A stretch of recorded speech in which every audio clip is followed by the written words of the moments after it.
但我清楚地记得，出事之后，是黄池主动提出要签个欠条，说尽快把钱凑齐还给飞哥。他都说尽快了，那怎么可能在欠条上写上3日之内还款？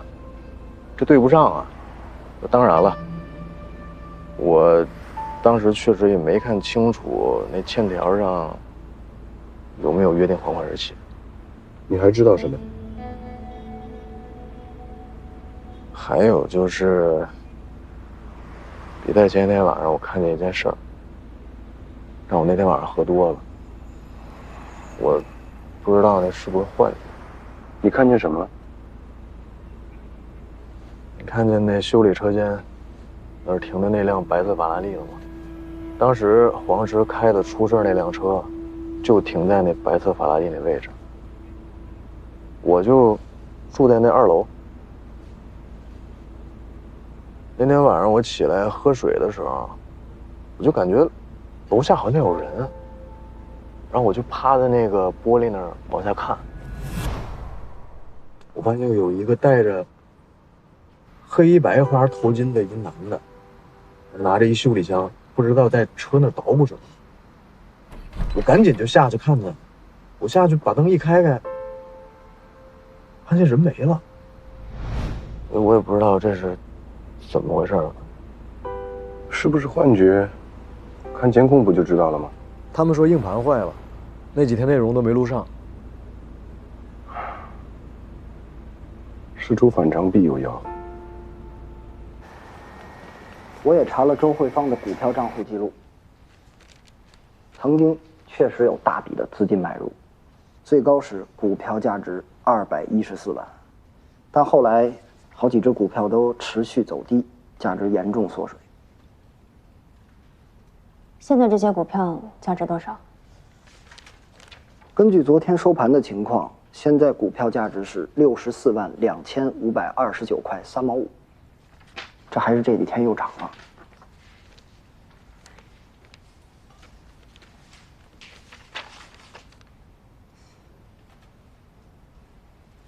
差太多了。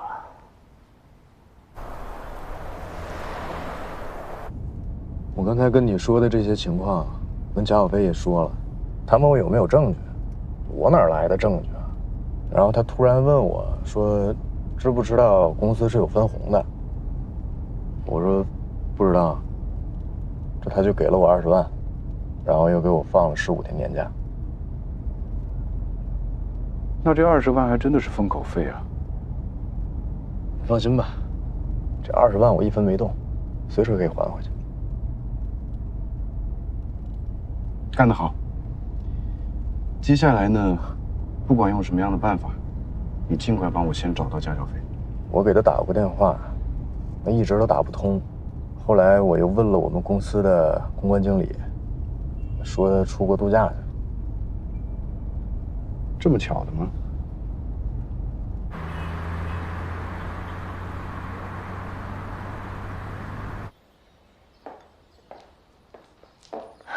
黄老师，吃点东西吧。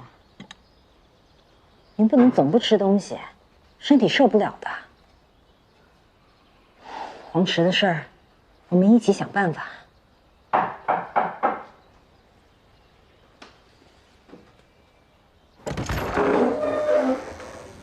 我找黄老师。黄老师，又来打扰您了。是我。你拆迁公司的吧？坐吧。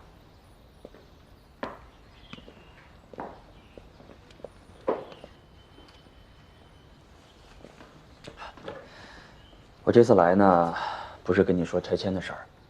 啊，穆律师，你跟黄老师说说。好，黄老师你好，我是启丰律师事务所的律师穆子峰，是李总这个案子的代理律师。黄池酒后砸毁了的无非赛车俱乐部，李总是产权所有人。你们来，首先，黄池撞毁了俱乐部的赛车，已经产生了350万元的债务。其次，黄池对俱乐部的破坏行为，又造成了32.58万元的直接经济损失。这2项加起来，赔偿的金额可不小。你们来找我是什么意思？维护我们的合法权益，向黄池索赔。他现在还在拘留所呀。我们今天来呢，就是不想把事情弄得那么难堪，想来跟你好好商量一下，看看有没有其他的解决方式。毕竟黄池对他人的财物损坏金额已经超过了5000元，达到了立案标准。鉴于实际损失较大，如果我们追究他的刑事责任，那他将面临3到7年的刑期。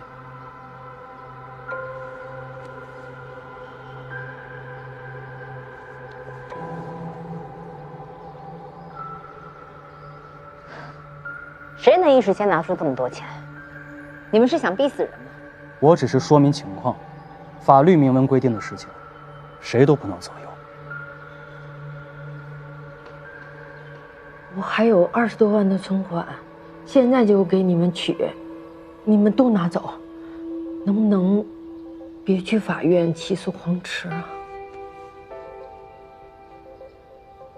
恐怕不能，小400万啊，加上利息，你哭穷，那我们就要自认倒霉啊！现在是法治社会，咱们得讲法吧。我们这次来跟您商量啊，已经是仁至义尽了。这毕竟事关到一个年轻人的前途，我们不能太草率。至于您说没钱，那这么大房子，不是钱吗？你们是想让我卖房？我可没这么说，黄老师。因为您说您没钱，所以呢，我帮您出个主意。李总，方便门外聊2句？啊？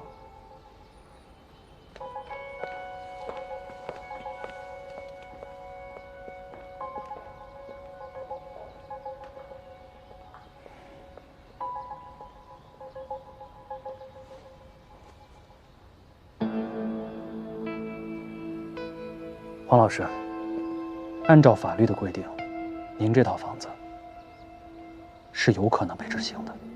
如果被法拍，价格会很低。我当事人刚才说的也是一个办法。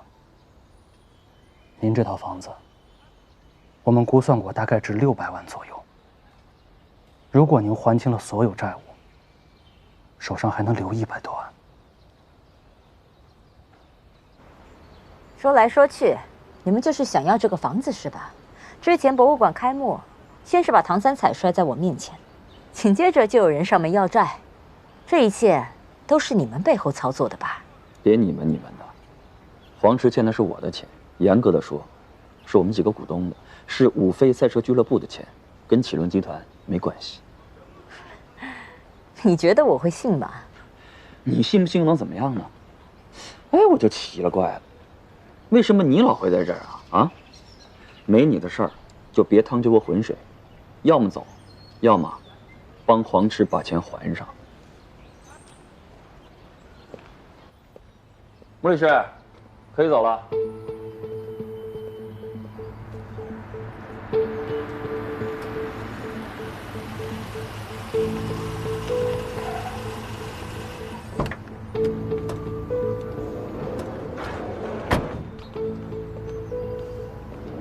今天我可没敲鼓啊，就在这儿摘菜呢。这不挺好吗？楚法官，我们的钱什么时候能还给我们？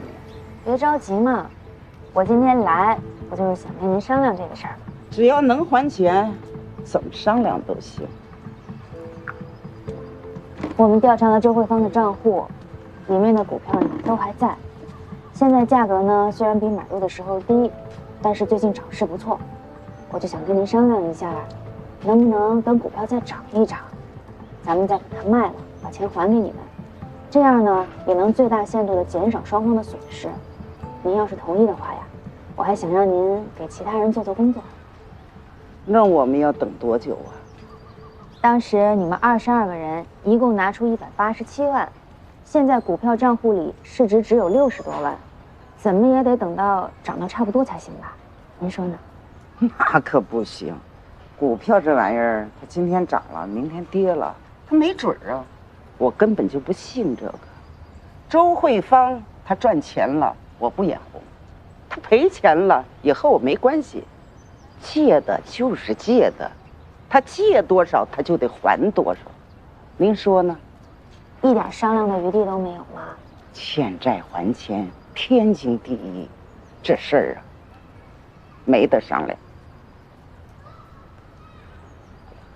怎么办啊，楚厅长？不是还有21个人吗？一个一个走访啊，那得谈到什么时候啊？该走访就得走访，这个事儿急不得。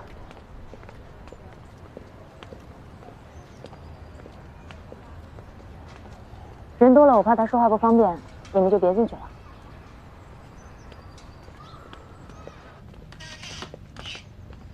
周主任，你好。楚厅长，你又来了。我们了解到你和牛峰的关系很好，所以今天来想麻烦你给我介绍一下牛峰的情况，可以吗？那你算找对人了。来，请坐。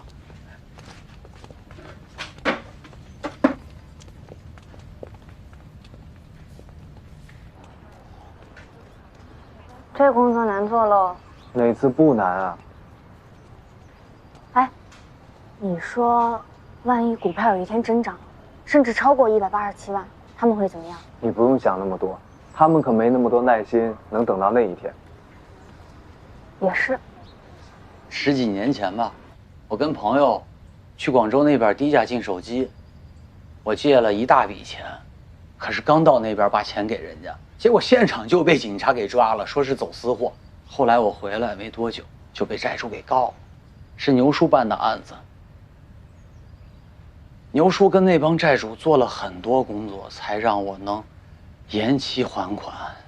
他还给我介绍了送货的活，就这样，我慢慢的撑到现在，才开了这么个店。楚厅长，牛叔帮了我很多忙，他可是个大好人呀。周慧芳炒股的事儿，你了解多少？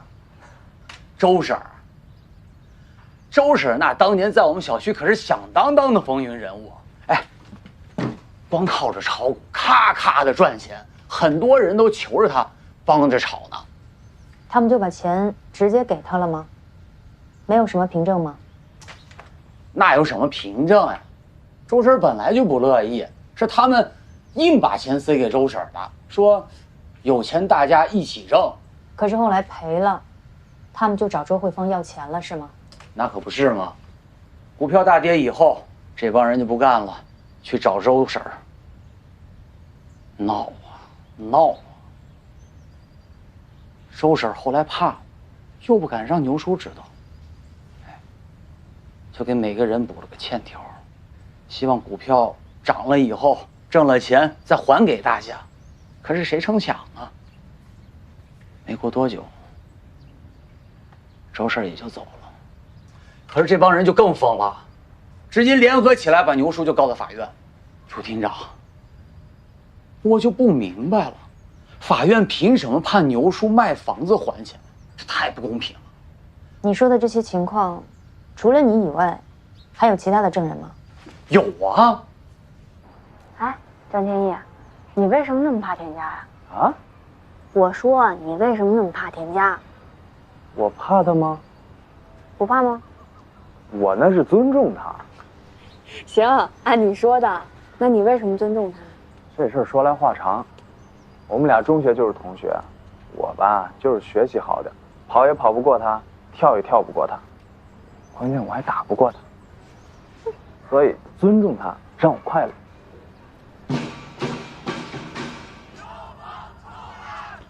楚厅长，又吵起来了。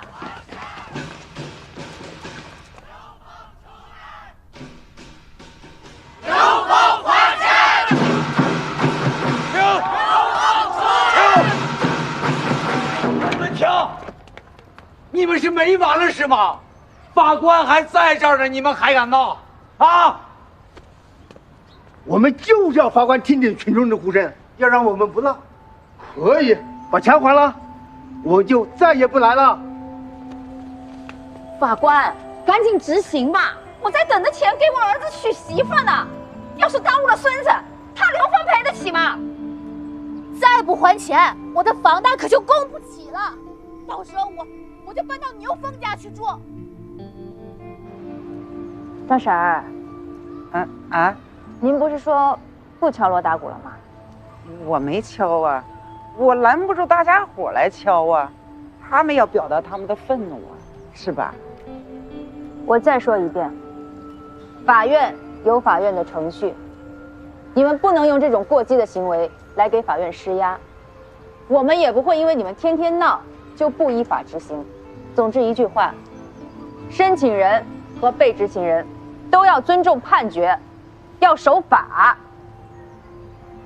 这样啊，下周一上午9点半，你们双方都来法院协商一下，争取尽快解决问题。但前提是，不许再闹了。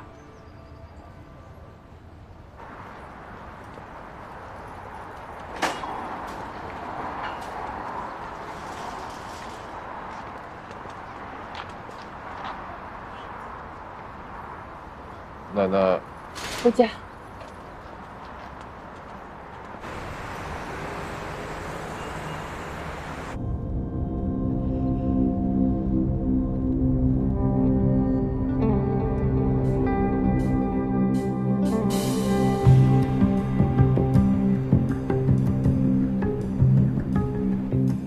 我小的时候，你太爷爷就跟我说过，皇室的手艺是传男不传女。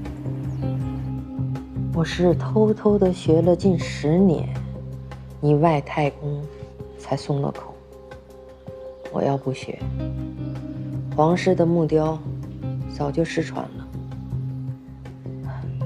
我知道，你们现在的年轻人啊，都瞧不上这东西。奶奶，以后我跟您学木雕。那赛车呢？你以后不开赛车了，一心一意的跟我学木雕。行了，起来吧。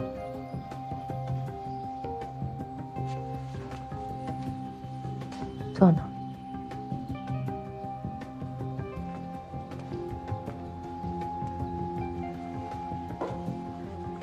跟奶奶不必说谎话，喜欢就是喜欢，没事儿。那听戏的人都少了，哼，何况我这木雕呢？奶奶想得开。你告诉我，你是不是特别喜欢开赛车？是。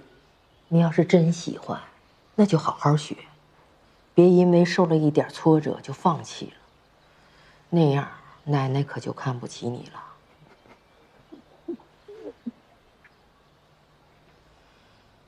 我都是土埋半截子的人了，儿孙的幸福就是我的幸福。孙子出了事儿，我这当奶奶的也得分担。那350万，奶奶帮你还。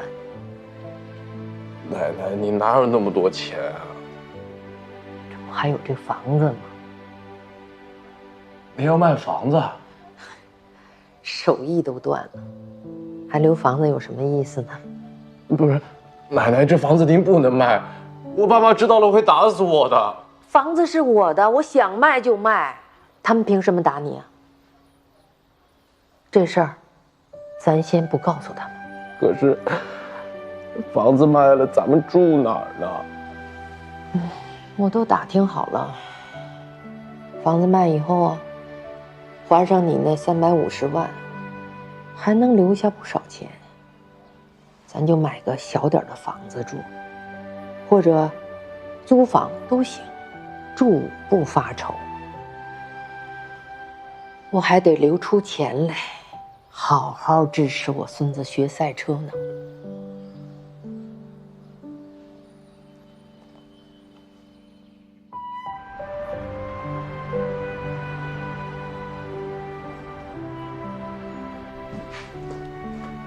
穆律师，今天请你来呢，是因为黄池欠款案的被执行人黄池提出了执行异议。你呢是申请人的代理律师，按照规定啊，我要跟你沟通一下，看看是不是能暂缓执行。350万的赔偿款呢，黄池是认账的，他也表示愿意赔偿，只是在时间上，他想跟申请人呢商量出一个新的偿还的方案。考虑到黄池呢名下也并没有什么资产，如果申请人坚持执行，很有可能的结果呢就是执行不能。你说完了吗？啊，我说完了。我今天来呢也是有个事要向您通报。你说。昨天，我的当事人已经和被执行人达成和解。我的当事人要求撤销执行。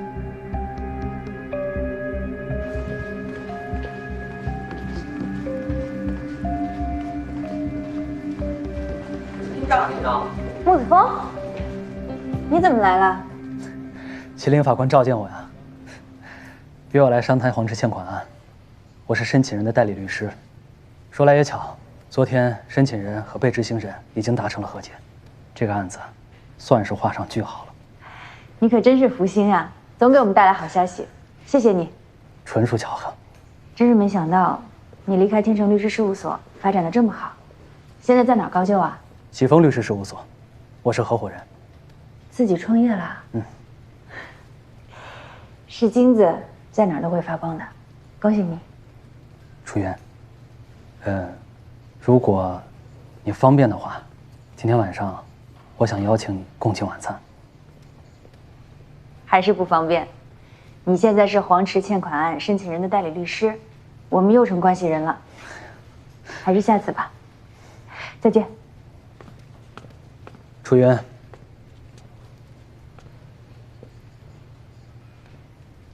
还有一件事情我想跟你说一下，我跟崔彩妍已经正式分手了。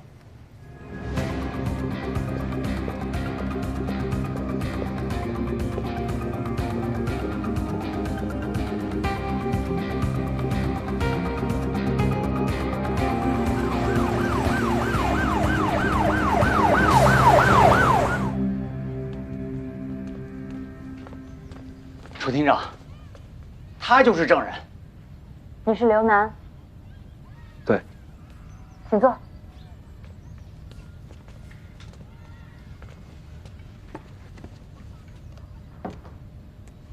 申请人王凌云是你的妻子，对吗？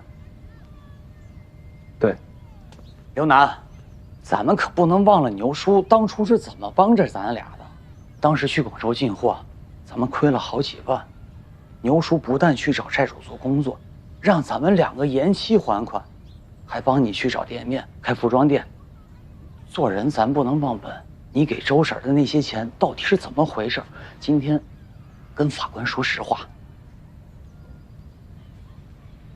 赵子睿，别着急。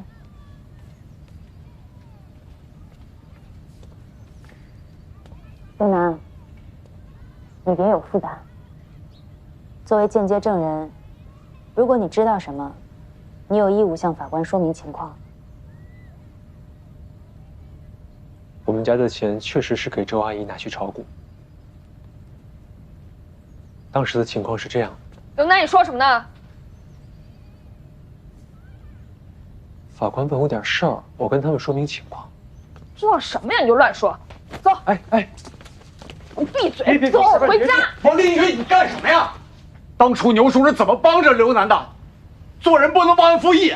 牛叔帮的是你赵子睿，你对牛叔那么好，怎么不把你的钱拿去给周阿姨炒股？站着说话不嫌腰疼。媳妇，你别乱说话，咱们回家。你放开，闭嘴！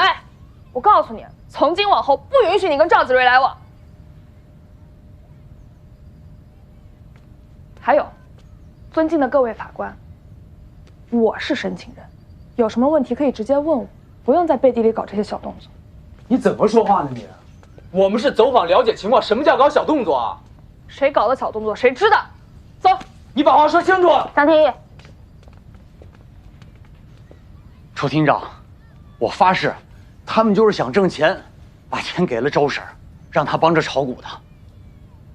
别着急，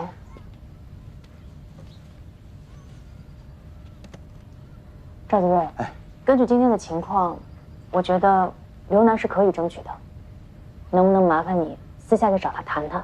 投之以桃，报之以李，他不应该这样对牛峰。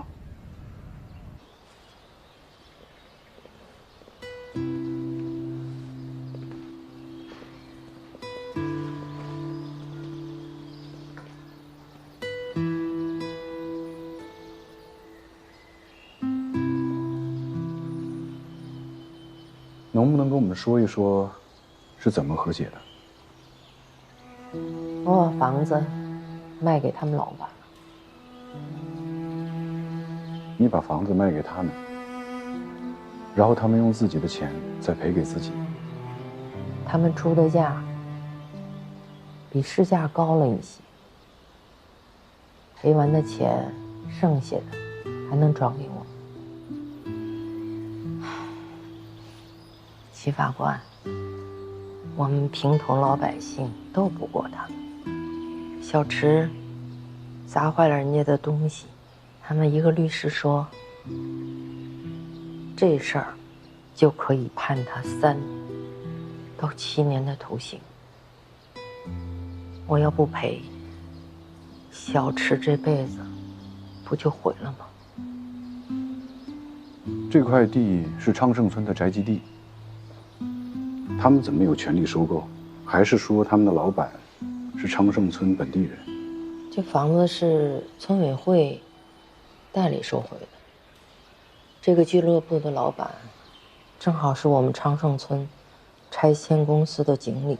这么巧，他叫什么？李博。当时拆迁公司要拆你的房子，你同意吗？这是我祖上留下的财产，我当然不同意。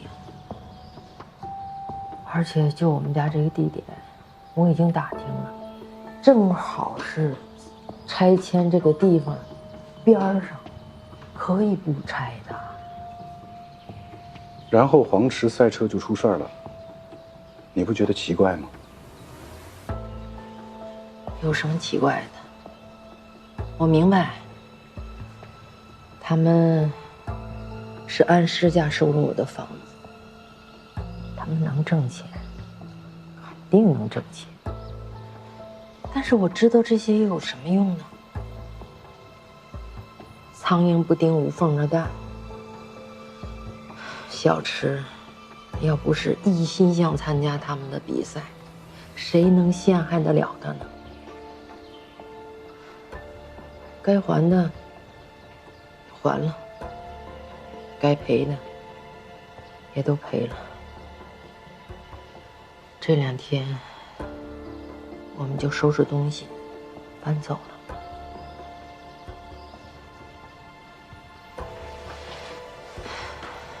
齐法官，谢谢你还关心我们小老百姓。这事儿就这样。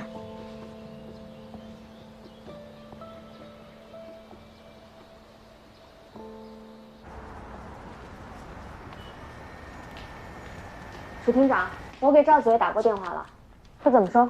他说与刘楠谈得挺好，刘楠承认他们家的7万5千块钱是请周慧芳代为炒股的。后来突然就听他媳妇儿王丽云说，那7万5千块钱是借给周慧芳的，而且还拿回了一张欠条。刘楠问王丽云怎么回事，王丽云说跟他没关系，让他别多事儿。那刘楠现在愿意出来作证吗？我问过赵子睿，他说问题不大。刘楠虽然怕老婆，但他心里还是很感激牛峰的。好，我知道了。今天约双方见面，第一条要求就是实事求是。你们22个人拿出了187万，到底是借款，还是给周慧芳要求他代为炒股？这是问题的关键。就是借给他的，炒股的事儿和我们没关系。有理不在声高，你有话好好说。真是借款吗？当然是借款呀，本来就是借款呀，借的呀，本来就是借的呀。好好说，有什么话咱们慢慢说啊。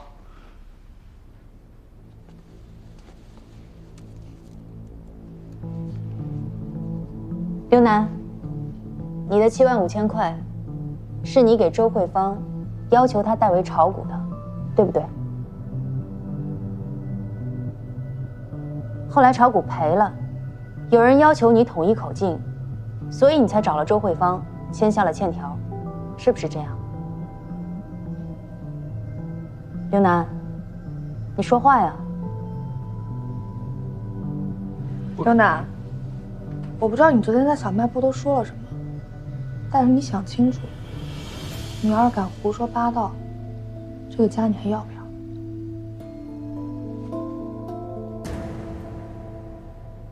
那75000块钱是我借给周慧芳的。刘楠做人不能没良心，你胡口白脸说瞎话你！长什么人啊你？想逼我们家刘楠做假口供是不是？我告诉你，门儿都没有！我们家我说了算，有什么事你冲我来！刘楠，你要是个爷们儿，你就说实话。钱是我借给周慧芳的。刘楠。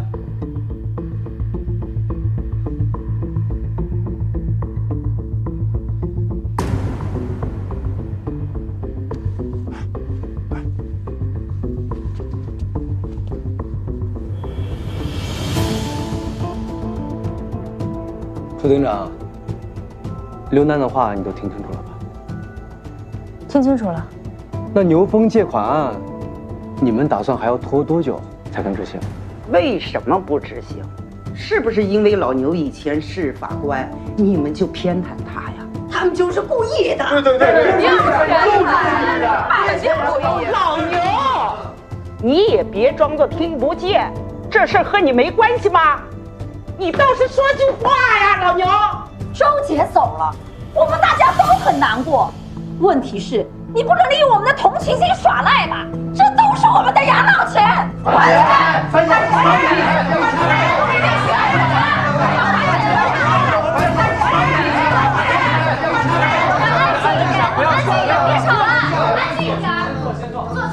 别激动，好吧？有什么话慢慢说。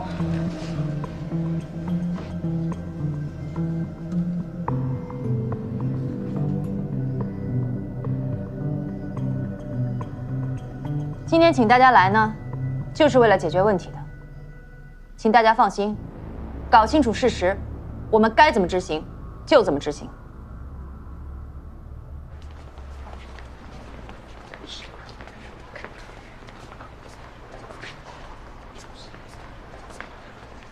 今天表现挺好啊，把嘴巴闭紧了，要是敢胡说八道，我就跟你离婚。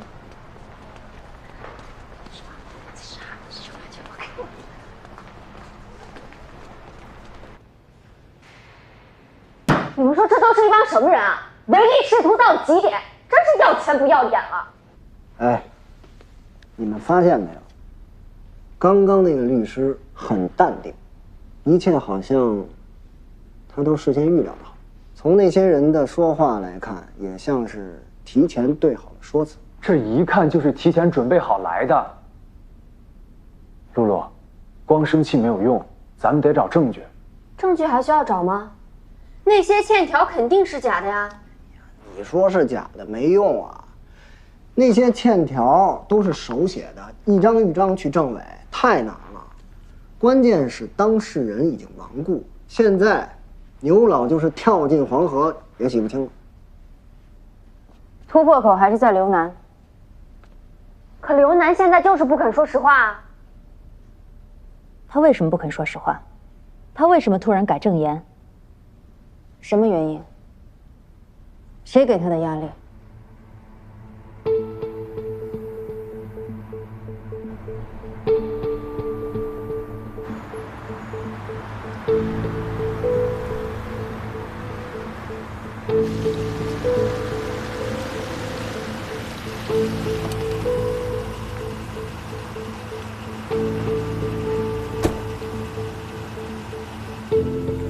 齐法官是吗？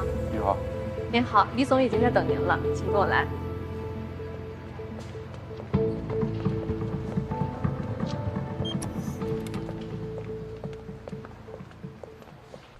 这是我们跟黄池达成的和解协议，接下来我们就按照还款流程走，就不用麻烦执行局了。这2天我就去执行局办理相关手续。误会了，我呢就是有很多的疑问，想要到你们这儿来找找答案。我今天啊，代表的身份不是法官，我代表的是方强的表哥。方强？哦，我们俱乐部的方总监，您是他表哥？对。那方强和黄池的事情有什么关系呢？这就说来话长了。我表弟方强呢，之前通过董明购买了永康健身器材厂10%的股份，后来呢，这些股份呢转移到了启伦集团。这个案子是我代理的。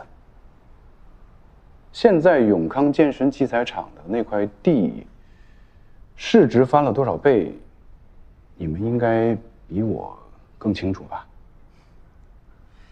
你今天来是为了替你表弟要那10%股份的溢价是吧？误会了，就是这块地呢要拆迁了，马上要升值了，是事实吧？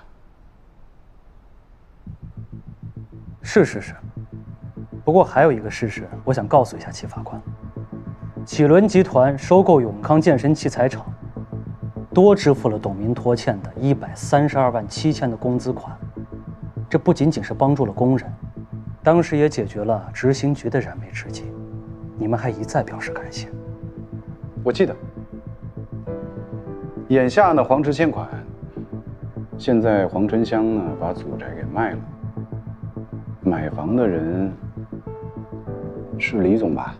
我买房子也是为了帮助黄池，这么急于出手，短期内找不到买家的。但是你很清楚，黄春香的房子也在拆迁范围之内，短期之内是会升值的。这件事情我解释一下。李总购买这个房子，其实也是做了一件善事。这辆车本身就值350万。好，就算是新买一辆车，改装、调教、车辆报审都是需要时间的，这耽误一天，就有很大的损失。黄池虽然只是撞毁了一辆车，可是他打乱了赛车俱乐部今年所有的比赛计划，这个损失远远不止350万。更何况这件事情不仅关系到李总一个人，他也要对所有的股东负责。至于你说到的那块地拆迁时会升值，那也是我们为了挽回损失的一种手段而已。我懂。我刚才说的永康健身器材厂，包括黄池欠款案，都有一个共同点，那就是李总你。我怎么了？除了赛车俱乐部的投资人之外呢，李总你还有2个身份：追光拆迁公司的老总，还有启伦集团的副总裁。无论是永康健身器材厂，还是黄春香家的房子，都有可能会是你们的拆迁对象。我想知道啊，我们涉及到的2个执行的案件，最终是否和拆迁有关？另外呢，我还更想知道，我表弟方强怎么就跟这2个案子都有关了呢？巧合，纯粹巧合。季法官，永康健身器材厂的收购人是启伦集团，跟李总无关。黄春香的老宅是李总个人购买的，纯粹个人行为，这在法律上都是清清楚楚。我不是说案子，我说的是我表弟的事儿。为什么我表弟会跟这2个案子都有关系呢？如果你们知道更多我不知道的内幕，麻烦你们第一时间告诉我。真的是纯粹巧合。好，感谢2位在百忙之中抽出时间来招待我。还有啊，我想问一下李总，你知道贾小飞在哪儿？贾小飞？怎么了？我也有些问题想要问他。我不知道他在哪儿。这麒麟整条逻辑链推导得非常清晰，他如果拿到证据的话，你能够证明自己的清白。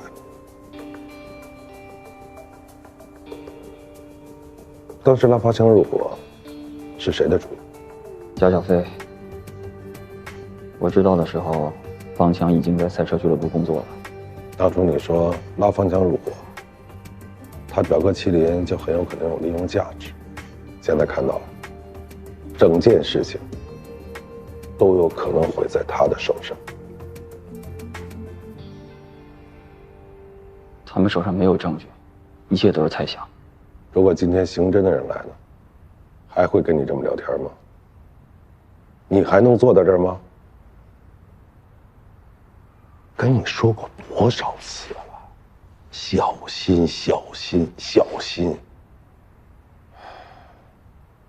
我告诉你，麒麟现在找不到证据，所以他今天来，是来试探你们，看你们的反应。